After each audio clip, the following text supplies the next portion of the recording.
Welcome to the Deep Sleep channel. Tonight we're exploring one of the most disturbing psychological experiments ever conducted. An experiment that revealed something terrifying about human nature. An experiment that showed how quickly ordinary, good people can become cruel, abusive, and oppressive when given power over others. This is the story of the Stanford prison experiment.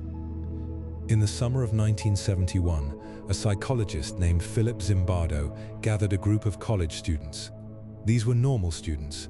They were psychologically healthy. They had no history of violence or cruelty. They were ordinary young men who seemed like anyone you might meet on any college campus. Zimbardo divided these students into two groups. One group would play the role of prisoners.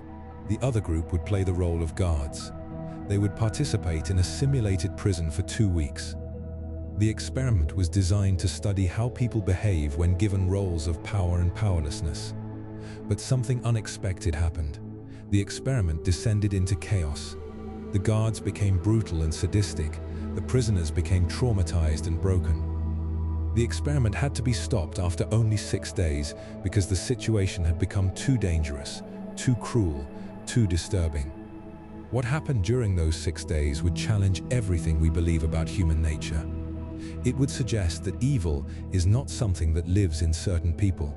It is something that emerges in ordinary people when the right circumstances align. Close your eyes. Let yourself enter the basement of Stanford University. Let yourself meet the guards and prisoners. Let yourself witness the transformation from ordinary students to brutal oppressors and traumatized victims. Let yourself contemplate what the experiment reveals about human nature and about yourself. This is a meditation on power, on cruelty, on the fragility of morality, and on the disturbing ease with which ordinary people become monsters. Philip Zimbardo was a respected psychologist at Stanford University. He had conducted research on obedience and social influence. He was interested in understanding how people behave in social situations. He wanted to understand the mechanisms that lead people to act in ways that contradict their values. In the spring of 1971, Zimbardo designed an experiment to explore these questions. He wanted to create a simulated prison environment. He wanted to place normal, psychologically healthy people in this environment. He wanted to see what happened when people were assigned roles of power and powerlessness. Zimbardo hypothesized that the prison environment itself would be the primary factor shaping behavior. He believed that when people were placed in a prison environment, they would naturally fall into the roles associated with that environment. Guards would act like guards. Prisoners would act like prisoners. The social situation would shape behavior more than personality or individual differences. To test this hypothesis, Zimbardo recruited participants through newspaper advertisements. He offered to pay students $25 per day to participate in a psychological study of prison life. He emphasized that the study would take 2 weeks. Many students applied. Zimbardo selected 24 students who seemed psychologically well-adjusted. He administered psychological tests to screen out anyone who seemed unstable or prone to violence. He wanted only healthy, normal students. He wanted to ensure that any problematic behavior that emerged would not be due to pre-existing mental illness or violent tendencies. The selected students seemed representative of typical college students. They had no obvious psychological problems. They had no history of violence or criminality. Zimbardo then randomly divided the 24 students into 2 groups. 12 would be guards, 12 would be prisoners. The random assignment was crucial. It meant that the groups were equivalent. The guards were not selected because they were authoritarian or prone to violence. The prisoners were not selected because they were prone to submission or weakness. The groups were balanced and equivalent. The guards were given uniforms. They were given sunglasses to make their eyes less visible, reducing the sense of personal identity. They were given wooden batons as symbols of authority. They were given instructions to maintain order in the prison, but were otherwise left to improvise their approach. The prisoners were arrested at their homes by local police officers who had agreed to participate in the study. The police arrested the students as if they were committing real crimes. They were handcuffed and driven to the local police station for booking. Then they were transported to the basement of Stanford University, where the mock prison had been constructed. The mock prison consisted of 3 cells. The cells were small concrete rooms with barred doors. The cells were connected by a hallway where guards could monitor the prisoners. There was a small room where guards could relax during breaks. There was a solitary confinement cell where prisoners could be placed as punishment. The prisoners were processed into the prison. They were given uniforms consisting of loose-fitting smocks. They were given ID numbers instead of names. They were given chains around their ankles. The chains had no actual function, but they were heavy and uncomfortable, adding to the sense of imprisonment. From the moment they entered the prison, the situation began to establish psychological reality. Even though everyone knew this was an experiment, the physical environment, the uniforms, the chains, and the assigned roles began to make the situation feel real. The experiment was beginning. The first day proceeded relatively smoothly. The guards were uncertain about their role. They tried to establish order, but they did not yet understand how to use their power. The prisoners were anxious and uncertain. They had just been arrested and placed in cells. They had not yet developed a clear understanding of what was happening. But by the second day, things began to change. The prisoners staged a rebellion. They decided they did not want to follow the rules. They removed their uniforms. They removed their ID numbers. They barricaded themselves in their cells. They were asserting themselves against the authority of the guards. The guards responded with force. This was the crucial moment. The guards could have shown restraint. They could have acknowledged the prisoners' grievances. They could have negotiated. Instead, they chose to suppress the rebellion through intimidation and force. The guards used their batons to intimidate the prisoners. They ordered the prisoners out of their cells. They physically confronted the prisoners. They reasserted their authority through domination and coercion. But something more sinister was happening. The guards were beginning to enjoy the power. They were beginning to find satisfaction in dominating the prisoners. The exercise of power was becoming pleasurable. The guards were starting to become cruel, not because they were inherently cruel, but because the situation was encouraging cruelty. After crushing the rebellion, the guards implemented a system of control. They created rules that were designed to humiliate and dehumanize the prisoners. Prisoners had to ask permission to use the bathroom. They had to call guards Mr. Guard or Guard. Prisoners had to address each other by their ID numbers instead of names. The guards created work details. Prisoners had to perform meaningless tasks like counting and recounting the bars on their cells. They had to do push-ups as punishment. They had to run in place until exhausted. The work details served no purpose except to establish the guards' power and authority. The guards Squeezolly for your faculty on Trigger 24 flog myself in the tone 5 that we can. The guards might keep and got for a shit. It's effective. The guards received the cloth out of the guards. The guards would carry up our finger. You're not off the next. It's guards is horizontal. But the needle. For the psychological reality of the situation had become overwhelming. The distinction between simulation and reality had become blurred. The guards had stopped thinking of the prisoners as fellow students. They were beginning to see the prisoners as actual prisoners. The prisoners had stopped thinking of themselves as students participating in an experiment. They were beginning to identify themselves as prisoners. The guards began to implement increasingly harsh punishments. When a prisoner refused to obey an order, he would be sent to solitary confinement. The solitary confinement cell was small and dark.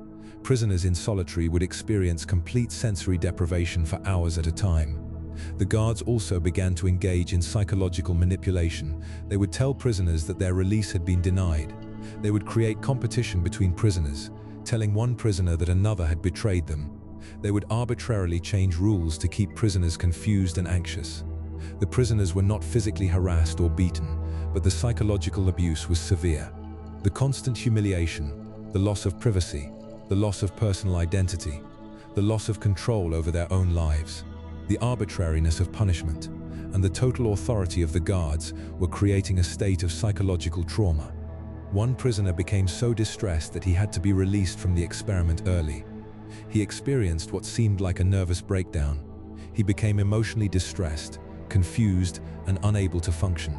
When you come into our Sandori and like he was respond of willful. He was Christine and get you take the beat in the king. He was respond of willful like he was for the we were done in the transition body. The gutter, yeah, had we not is the stories get amateur, but he has been eating it. You make those of course, you know, so for these. Before the draw, the year was good, of cool, and enjoy. Perhaps a grain depends on my the on the whole. Few years out of my family was Some guards who had been behaving like brutal oppressors suddenly had to see the prisoners as fellow students and peers. The prisoners who had been traumatized by the mistreatment had to process what had been done to them. In a follow-up session, Zimbardo brought the guards and prisoners together. He asked them to reflect on their behavior.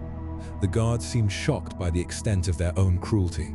They claimed they were not aware of how harsh they had been. They seemed to be genuinely surprised by the guards' descriptions of the abuse they had inflicted. Some of the guards expressed remorse. They seemed to recognize that they had crossed a line, but the damage had been done. The prisoners had experienced genuine psychological trauma. Even though the experiment had ended, the effects on the prisoners continued. In interviews conducted weeks and months after the experiment ended, prisoners reported continuing psychological effects. Some had nightmares. Some had difficulty trusting authority figures. Some seemed to have experienced lasting changes in their personality and psychology. The Stanford prison experiment became one of the most famous psychological experiments in history. It was published in academic journals. It was discussed in psychology textbooks. It was cited as evidence that ordinary people could become cruel when placed in certain social situations.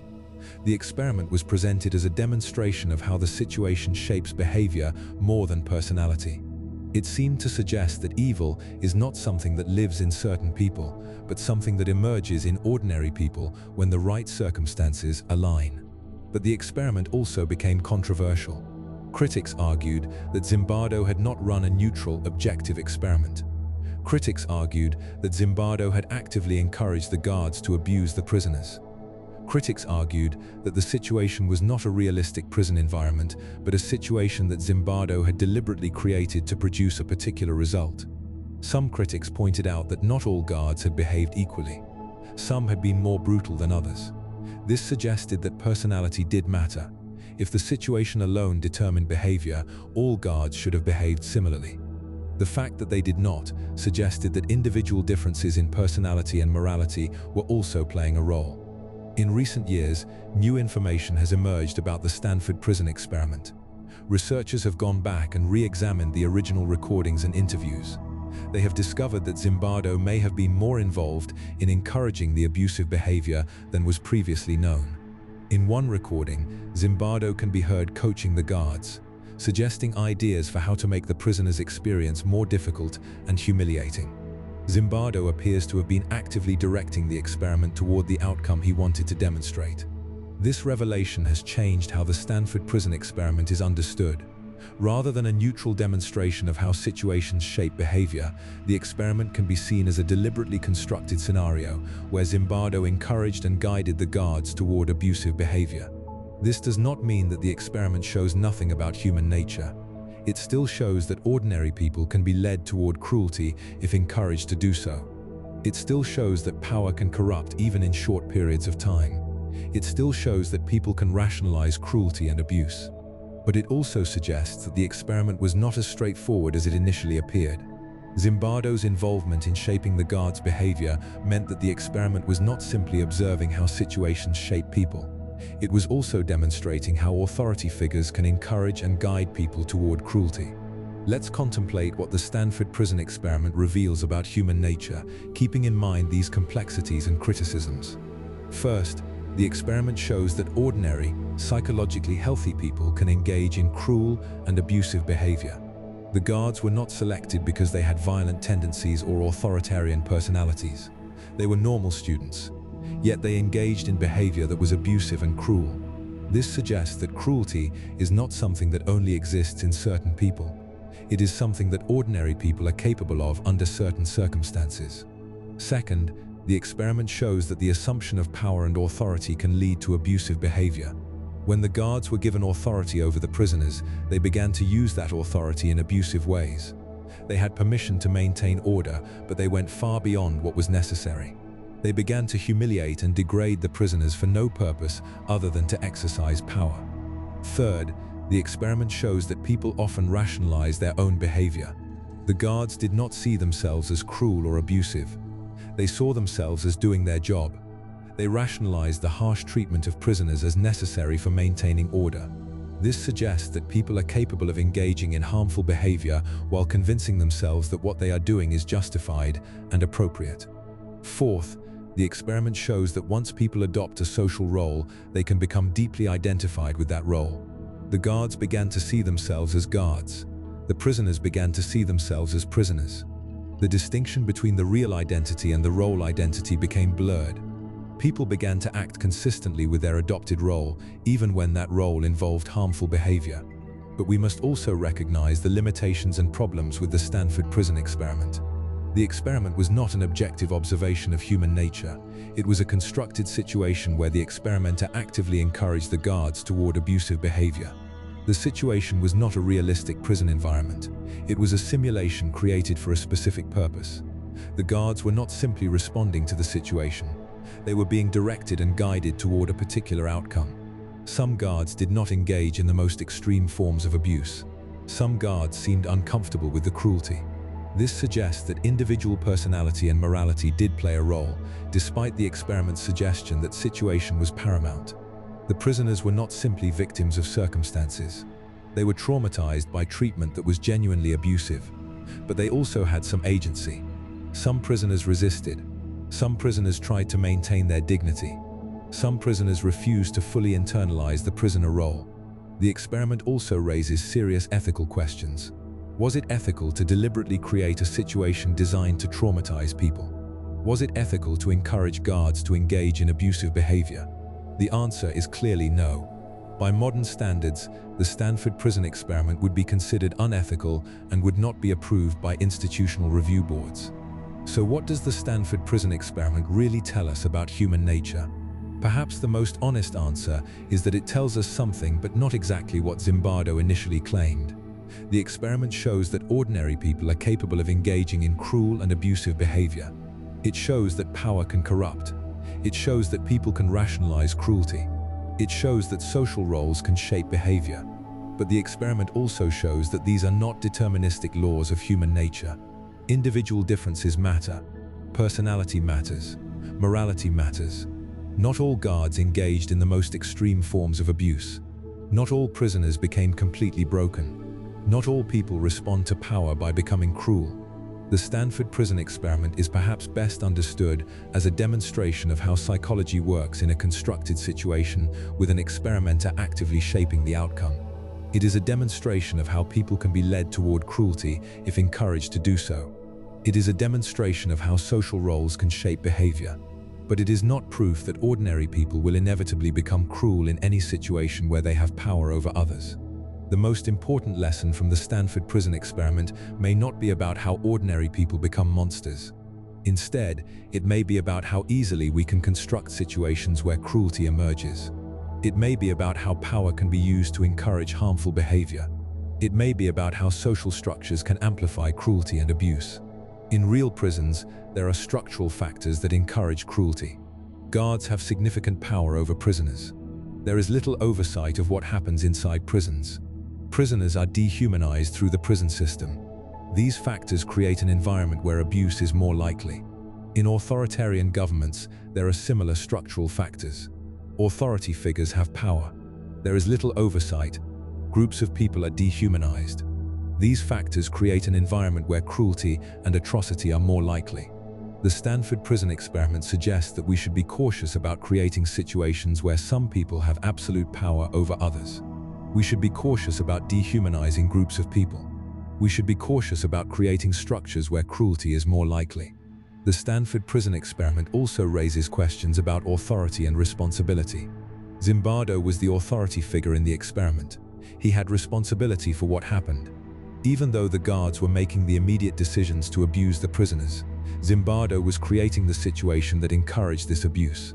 In many real-world situations, authority figures create the conditions where cruelty emerges, but they maintain a distance from the actual abuse. Prison officials create the system of dehumanization, but they do not personally abuse prisoners. Governmental authorities create the conditions for ethnic cleansing, but they do not personally participate. Military leaders create the conditions for war crimes, but soldiers carry them out. The Stanford prison experiment raises questions about this diffusion of responsibility. If Zimbardo was responsible for what happened in his experiment, then are prison officials responsible for what happens in prisons? Are political leaders responsible for what happens in their societies? Are military leaders responsible for what happens in wars? These are difficult questions without easy answers, but the Stanford prison experiment suggests that those in positions of authority have some responsibility for what happens, even if they do not directly participate.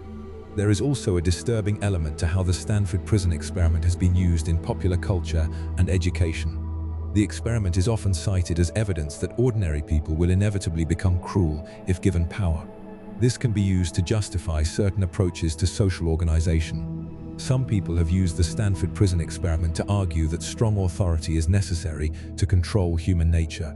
They argue that people are naturally inclined toward cruelty and chaos, and that strong authority structures are necessary to prevent this. Others have used the experiment to argue that human nature is fundamentally corrupt and that we cannot trust people to behave ethically. But these interpretations go too far. The experiment does not show that cruelty is inevitable. It shows that cruelty can emerge in certain situations. It shows that people can be led toward cruelty. But it does not show that cruelty is the natural human condition. In fact, there is evidence that people are not naturally inclined toward cruelty. In many societies, people cooperate and help each other without coercion. People demonstrate compassion and empathy. People create social structures based on fairness and justice. Cruelty is one possible human behavior, but it is not the inevitable result of human nature.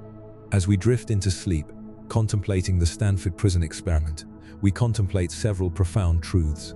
First, that ordinary people are capable of cruelty when placed in certain situations. The guards in the Stanford prison experiment were not inherently cruel, yet they engaged in abusive behavior. This should make us humble about our own capacity for cruelty. We should recognize that under certain circumstances, we might behave in ways that contradict our values. Second, that power can corrupt judgment and lead people to harm others. The guards were given authority over prisoners, and this authority led them to abuse their power. In our own lives, we should be cautious about how we use power. We should consider the temptations that come with authority. Third, that social structures and situations shape behavior. The experiment demonstrates that the situation people are in influences how they behave. This suggests that if we want to prevent cruelty, we should focus on changing the situations and structures that encourage cruelty. Fourth, that people can rationalize cruelty and convince themselves that harmful behavior is justified. The guards did not see themselves as cruel. They rationalized the harsh treatment of prisoners. We should be alert to the ways we rationalize our own harmful behavior. Fifth, that authority figures have responsibility for what happens under their authority. Zimbardo created the situation that encouraged abuse. Those in authority positions bear responsibility for the consequences of the systems they create. Sixth, that cruelty is not inevitable. The Stanford prison experiment shows that cruelty can emerge, but it does not show that cruelty is inevitable or natural. People are also capable of compassion, empathy, and justice. Sleep knowing that you have the capacity for cruelty, but you also have the capacity for compassion. Sleep knowing that the situations and structures you create influence how people behave. Sleep knowing that you have some responsibility for the consequences of the systems you participate in. Sleep knowing that the Stanford prison experiment, despite its flaws, offers important insights into how ordinary people can become capable of cruelty. Sleep knowing that understanding this can help us prevent cruelty and create more just and compassionate systems. Sleep peacefully, contemplating the complexity of human nature. Sleep knowing that we are capable of both great compassion and great cruelty, depending on the circumstances. Sleep knowing that understanding ourselves is the first step toward creating a more just world. Sleep knowing that the guards in the Stanford prison experiment were not monsters. They were ordinary people who behaved in cruel ways when placed in a situation that encouraged cruelty. This is both humbling and hopeful. Humbling because it suggests that we are all capable of cruelty. Hopeful because it suggests that by changing situations and structures, we can reduce cruelty. Good night from the Deep Sleep Channel. Sleep well and contemplate the mystery of human nature and the power we have to shape how people behave through the systems we create.